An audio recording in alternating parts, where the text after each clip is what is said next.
Hi everyone, today's headlines. Bill introduced to increase marriageable age of women to 21 years. Nagaland Pradesh Congress Committee President condemns NLA resolution. Nagaland Home Department appoints DC for 3 new districts. Omicron thrice more transmissible than Delta. Akato-led NSCNR reacts to allegations.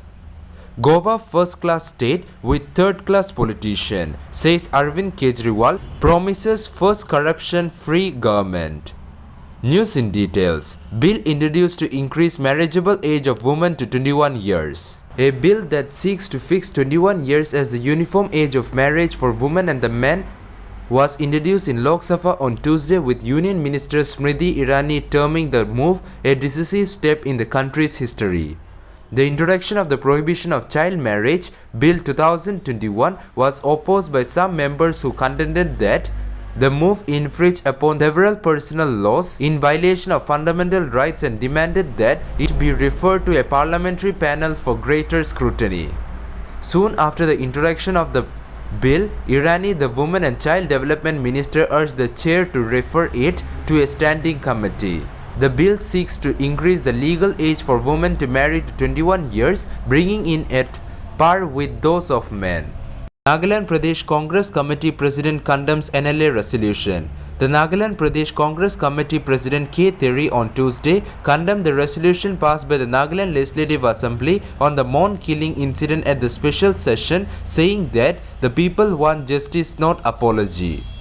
The press release from Terry came just a day after the NLA passed a 5-point resolution including condemnation of the Mon incident, repealing of AFSPA, and seeking an apology from the appropriate authority, along with an assurance to deliver justice to the victim by applying the laws of the land upon those who perpetrated the inhuman massacre and upon those responsible for the incident.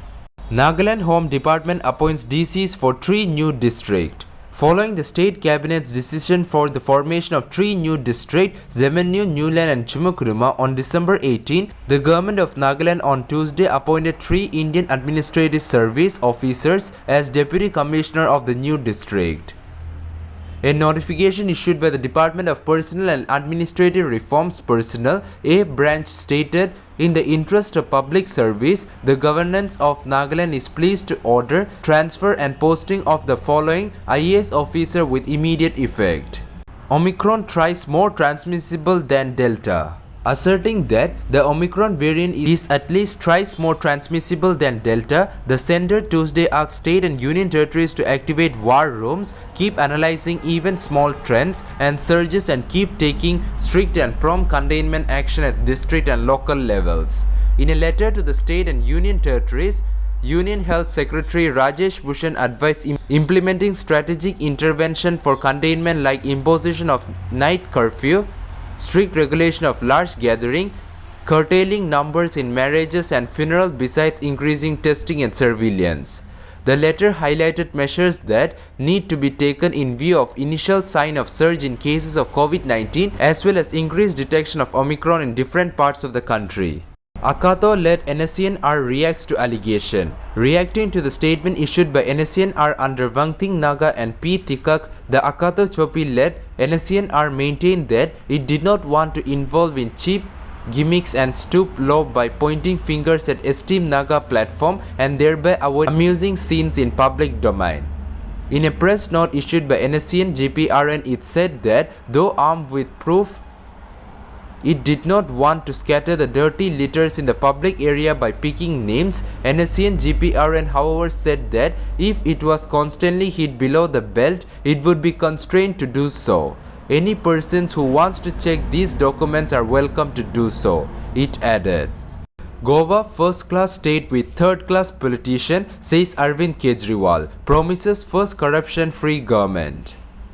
Delhi Chief Minister and Aam Aadmi Party National Convener Arvind Kejriwal on Tuesday said that Goa is a first-class state with third-class politician. Addressing a rally in the poll-bound state, Kejriwal promised that his government will make Goa corruption-free. Goa is a first-class state with absolutely third-class politician. I think Goa deserves much better politicians. Our party will make the first corruption-free government in Goa, Arvind Kejriwal said in Goa on Tuesday. Ahead of the Goa Assembly election 2022, Arvind Kejriwal landed at the Dabalim airport in the coastal state on a 2-day visit. He held a public meeting at Bendotkar ground in Panaji at 5 p.m. and addressed a press conference at Sidadi, Goa.